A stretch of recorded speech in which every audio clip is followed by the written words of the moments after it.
In this season of capitalization, the quarterback room is doing just that, which means the best news I get to bring to you is the fact that there is no QB2. You are Locked On Oklahoma State, your daily podcast on the Oklahoma State Cowboys, part of the Locked On Podcast Network, your team every day.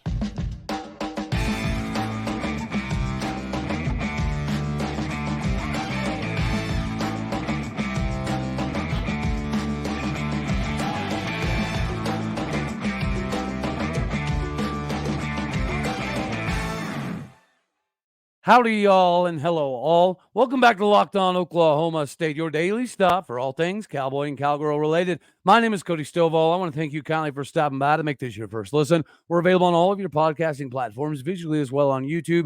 Find me personally on X at AllDayOState. Today, we get to jump right into the conversation of the quarterback position, right? It's the fun one. It's the sexy pick. And I have a minor retraction here, yeah?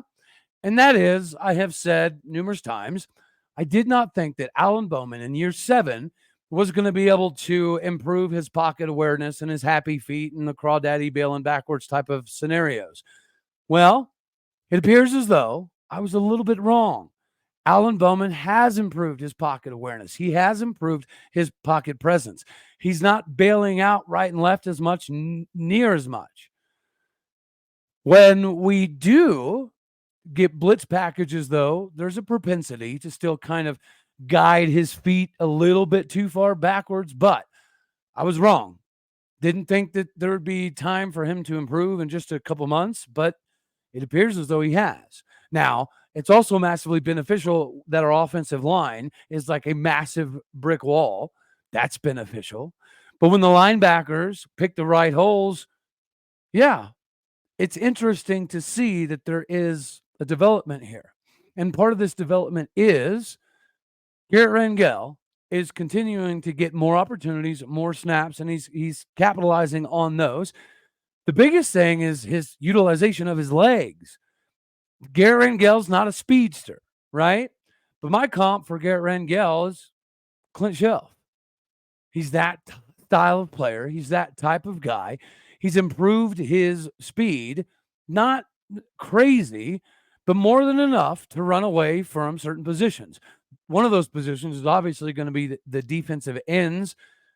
Now, Garret Rangel can do more than just pick up a couple yards. Garret Rangel can do a little bit more in the running department. Speaking of running, you're seeing Zane Flores doing some different packaging, some of it in the backfield, some of it kind of spread out all over. We're utilizing his athleticism, of course. And just like everybody was insanely excited that he walked into Oklahoma State at 6'3", 207 pounds, it's the same reason people are talking about Mayolake Smith, the true freshman early enrollee from Juniper Sierra High School in Cali. Not only does he look the part, right? If you took a picture of the 4 quarterbacks standing together, which there will be matriculating out there at some point in time, you will see that Mayolake Smith looks every bit physically the part of Zane Flores. And we all know that Garret Rangel's put on, 25 pounds since he's become a Cowboy. And Mayolake Smith, as a true freshman walking in right away, physically looks the exact same as Zane and Garret Rangel. Matter of fact, when it comes to height, I think Bowman might be the odd man out here. Nonetheless, you are seeing Bowman take off more too. That's I don't want to say it's news to my eyes, but it's almost like Big Ben level effective. It's not going to wow you, right? He's not going to pick him up and put him down for 30 yards. But even Bowman has gained some weight, had some body by glass transformation, and he seems to be a little bit more nimble of foot than last season. That doesn't mean he's going to revert back to the Alan Bowman at Texas Tech that could run around a decent amount. It's not that.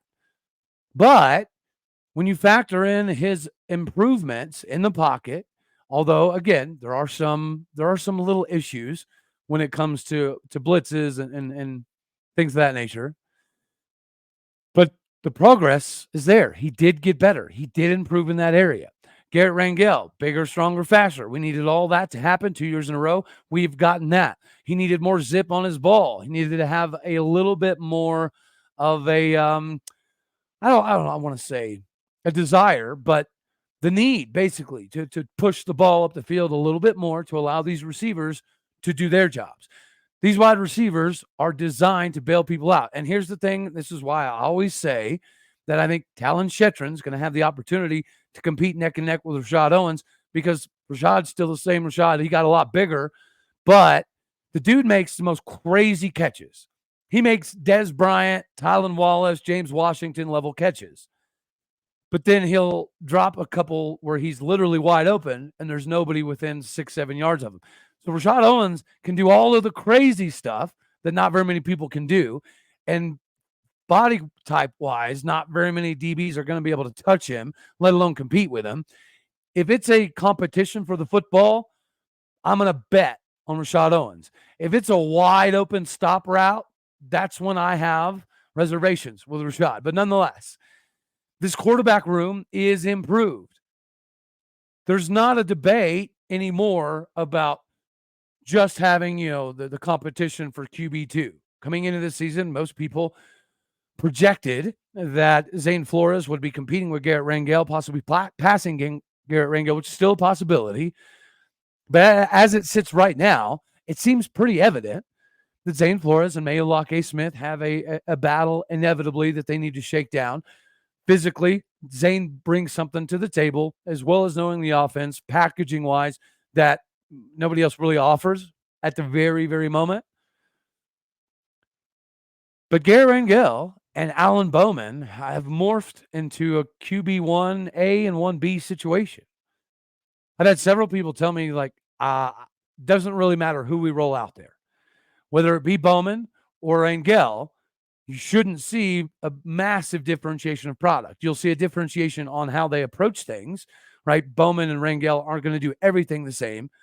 But as far as production is concerned, there's no doubt that both of those gentlemen can get it done. And again, I've said, I think Alan Bowman's good enough to win us 10 games. I think Garret Rangel is good enough to win us 11.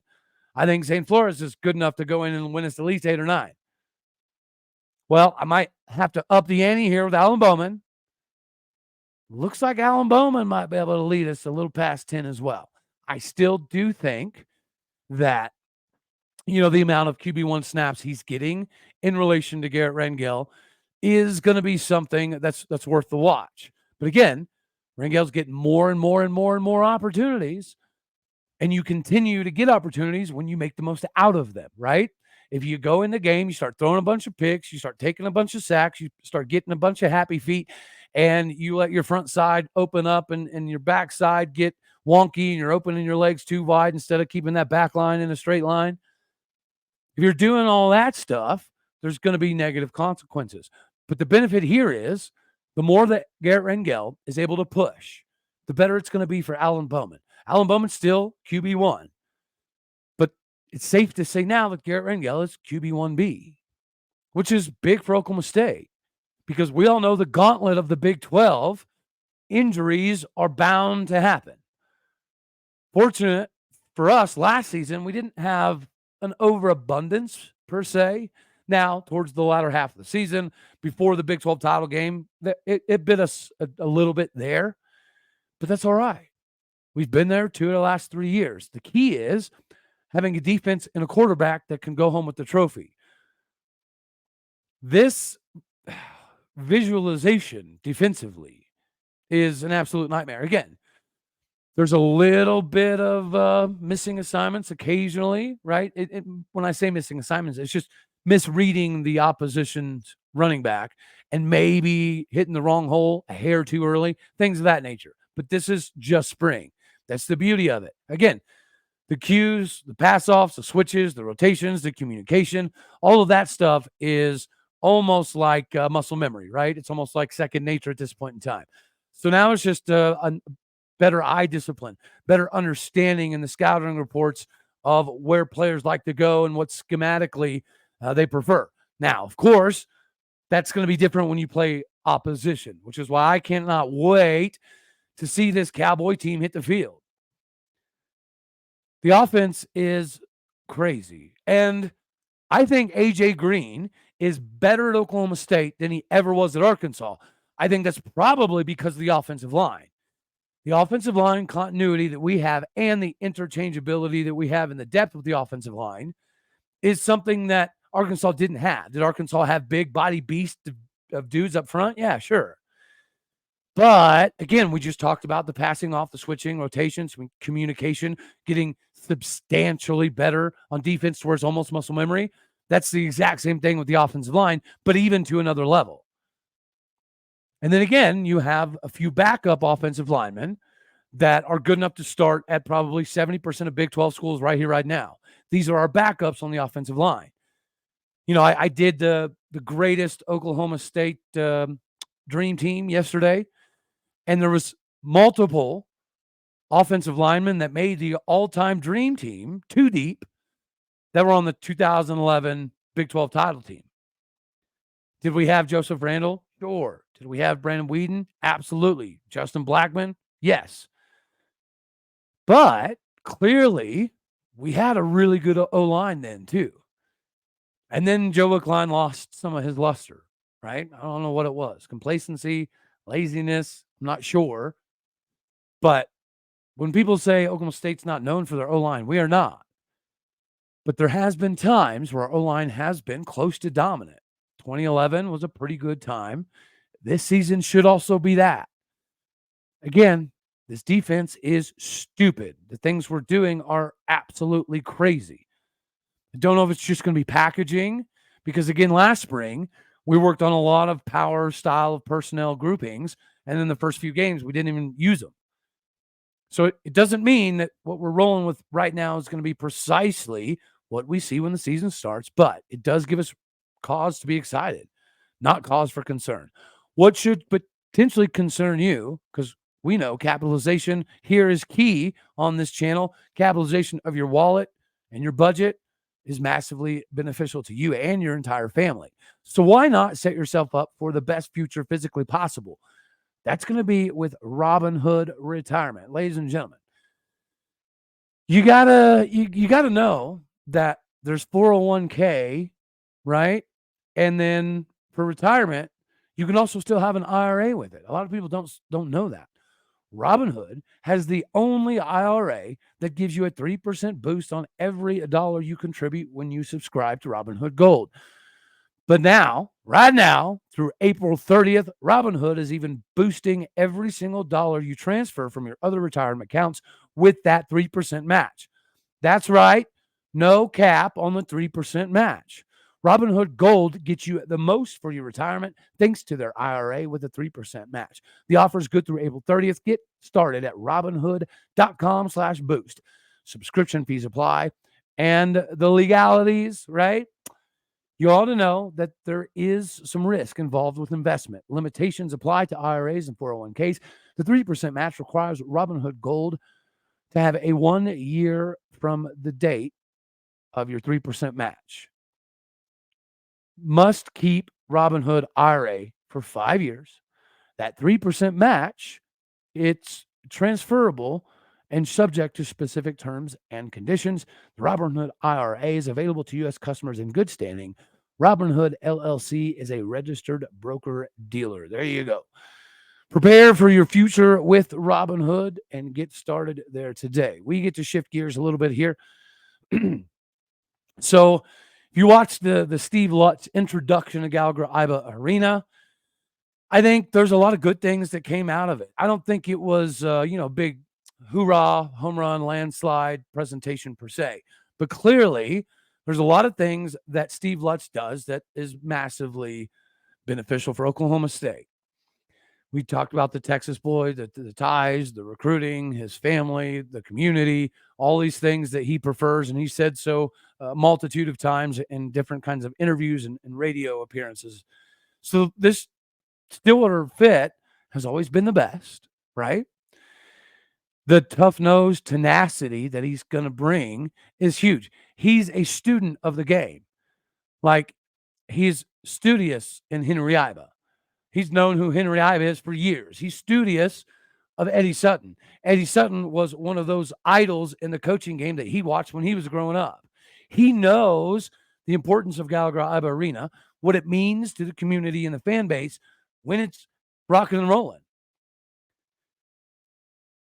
His comment, though, in regards to the transfer portal seems to be the most popular, and that was he's had several conversations with some of the guys that are on campus in the building, and he's also had conversations with some of the guys in the portal outside of the building as well. He also mentioned that in these conversations, there's a couple of guys that are already leaving, and so there's a lot of back and forth on who those are going to be. Well, number one, we know it's Keon Williams. He's a diehard ride or die Boynton guy. And now that Mike's gone, instead of traveling up to the Pacific Northwest or north at all, seems as though he's going to get closer to home. And he's from the Arkansas area. So there's a couple of different options there. Good for him, right? Sometimes this happens. Sometimes when coaching changes happen, there's some ride or dies that are more about the coach per se than the longevity of the future of the program. And that's something Steve Lutz wants to change. He took the Mike Gundy approach. I want guys who want to be here. So if you don't want to be here, kick rocks. And then John Michael Wright asked a phenomenal question in the same introduction interview or press conference, call it what you want to call it, because there's two parts to it. But John Michael Wright's question was, to the players that do, in fact, stay around, if they start going through your summer, fall, whatever routines and workouts, and they realize that this isn't a good fit for them, will you be blatantly honest in that process and let them make a decision? He said, absolutely. Not only that, he's had conversations with current players where he was so brutally honest, he thought it may cause, a little bit of reservations on their part. Now, when it comes down to the players that were in the building, there was quite a few. But Eric Daly was not one of them. Brandon Garrison, not one of them. Keon Williams, not one of them. And then I didn't see Javon there as well. I may have missed Javon.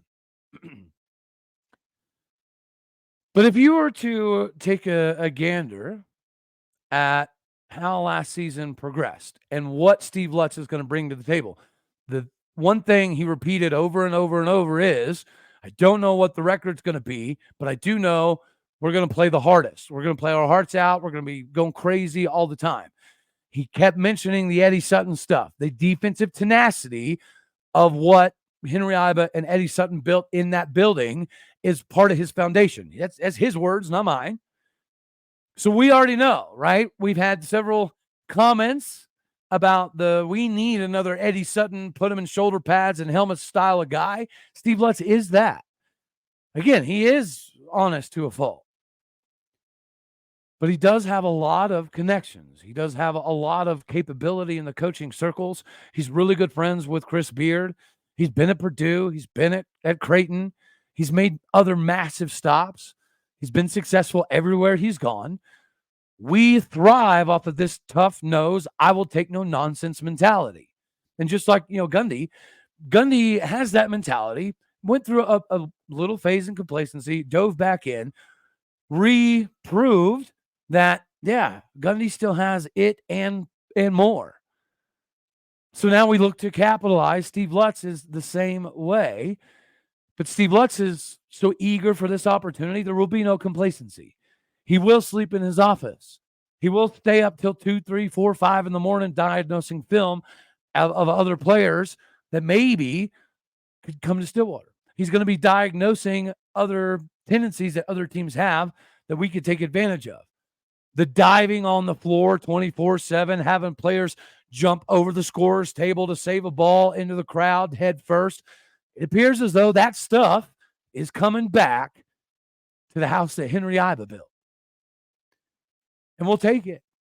We've got the players and the athletes. Again, I would be extremely surprised if we lost both Garrison and Daly. I would bet money that Garrison's for sure staying. I think Eric Daly does have reasons to stay, but, right, there's not that many people that weren't in the building for the press conference and introduction of Steve Lutz. And there's not that many people that are officially in the portal. Therefore, you can narrow the names down pretty easy. We know Keon's gone. So who else is the other one? Is it Daly? Is it Garrison? Is it Javon? Out of those three, I think it would be primarily between Daly and Javon. And I think we do get Javon back if we retain certain members of the current staff. Eric Daly Jr. leaving would surprise me.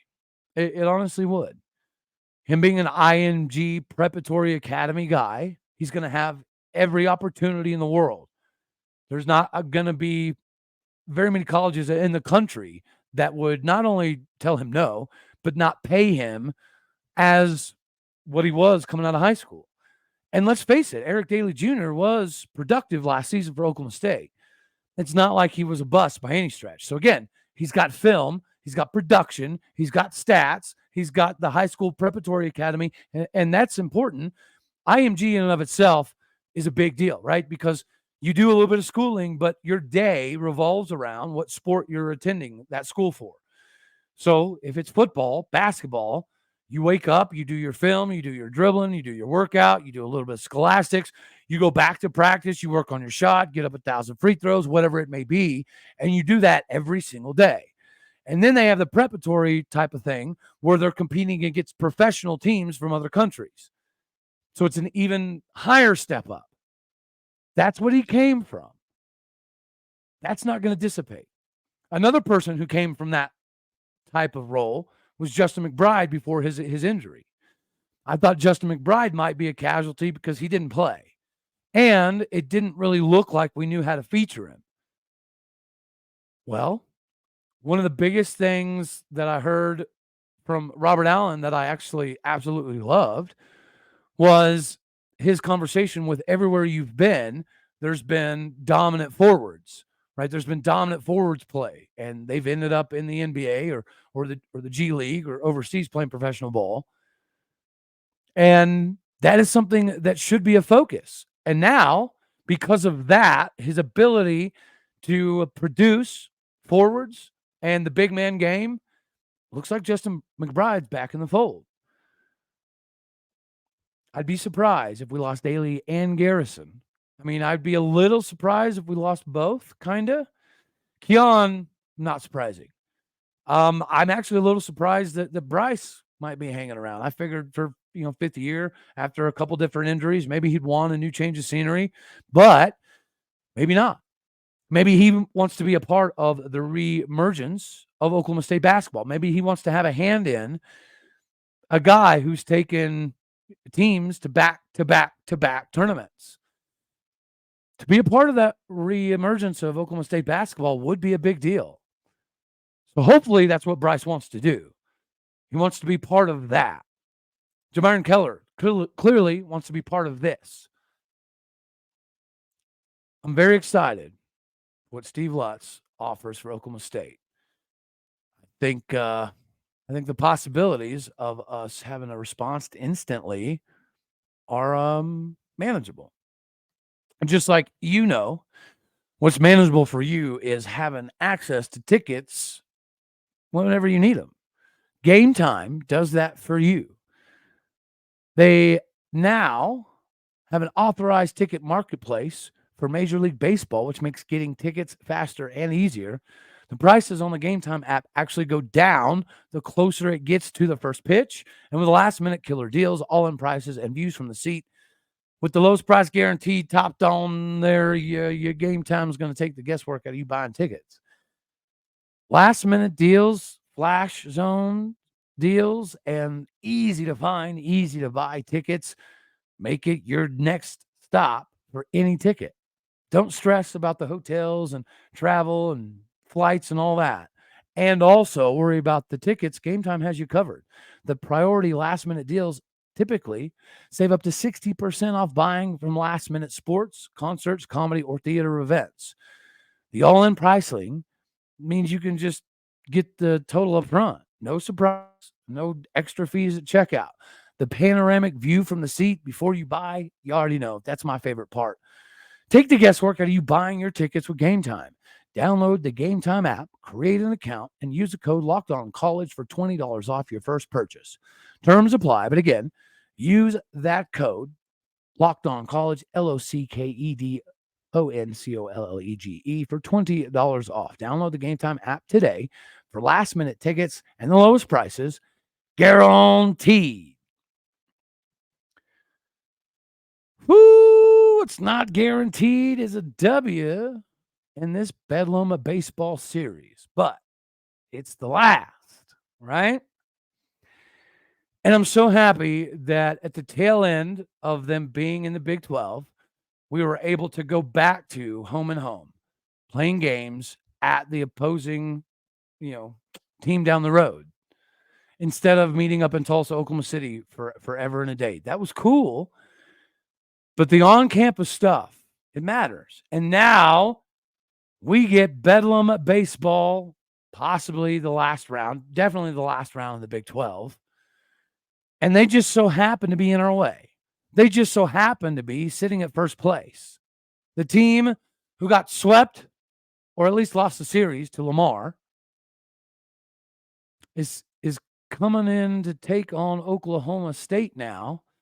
They've got to have a little trepidation, but they also have that first place crown in the Big 12 race. Oklahoma State's currently sitting at fifth. But the beauty of this, if you sweep this series, you go from fifth to at least tied for second, possibly tied for first. I mean, it depends what some of the other ball clubs do, but this is big. This is a big opportunity for Josh Holliday to get right. We talked yesterday that I'm not 100% sold on this team being able to win a regional yet. I'm not 100% sold on this team being able to win a Big 12 title yet. We have major league dudes, but sometimes we get in our own way. We physically put barriers in front of us to get in our own way. So let's take down the Sooners. Let's send them out in sweet, tasty Big 12 style. Josh Holliday does do very well in Bedlam. So this is another opportunity for us to do good in Bedlam, catapult ourselves into the square race for the Big 12 title in baseball, and send these fellas on home for good for quite some time. Maybe we run back into them in the Big 12 tournament. If so, great. It's just an extra round of Bedlam, which we're all fans of. Can't wait. I'm excited. I'm pumped up. We play tonight, 6 p.m. Central Standard Time. My son has a game, so I will have the game on my phone while watching a game, right? I can somewhat multitask. When it comes to sports, ironically enough, I can't multitask sometimes doing other things, but doesn't matter. Anywho, that's all we're going to have for this one right here. Oh, and everybody, we got our dude, Tatum Evans, going to be on campus tomorrow. So excited for that young man. Hopefully he gets the Cowboy offer. We got another fella about to be on campus. We'll talk about that a little bit of a later date. But we've got our dudes making some news and getting to check out the views from Stillwater, America. Hopefully the offers come and the commitments are followed shortly after. All righty. Until next time, I love you. As always, God bless. Go Pokes. Thank you for tuning in to make this your first listen here in Locked On Oklahoma State. You could be anywhere. So happy you choose to be here. Go hit the like button, share, most importantly, comment, and let's get these subscriptions up. We're dropping nuggets. We got to get it out to the masses. All righty, y'all. I appreciate you. Love you. Later, taters.